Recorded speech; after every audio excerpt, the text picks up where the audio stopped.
Ngawi siya sa kalasangan. Sus, karon kay namay nanitsit niya. Gingi siya na. Matay nagpakita man ang dawindi mga kaidol. Dagan pa sa amin yung dawindi. Ayaw dagan kay ihatag na ko ang imong gusto. Di giduol niya. Sure ba dawindi imong ihatag na ang gusto ko? Gusto ko dagang kwarta. Apat na ang kwarta niya mga kaidol. Uli din siya balay. Secret millionaire na siya.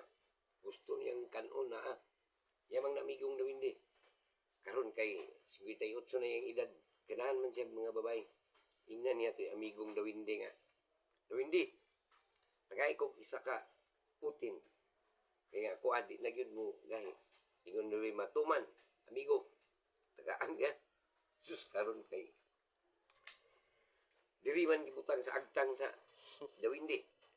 Makakita siya guwawligs. Mautog. Iyang kurungan mga idol. Urungan niya glabakara. Mura siya tadtad. Anak to yung kumpare, sa patay pre. Nagka na kay kong kwarta pre. Kaya naka-amigo kong dawindi, pero nangayo ko niya usa ka kinataw sa agta mga butan. Karon no, mubayad kong babae. Kaya nagka kong kwarta. Bagong litis ni pre, mujirjir ko sa babae akong ibayad. Mag-anak ko pre,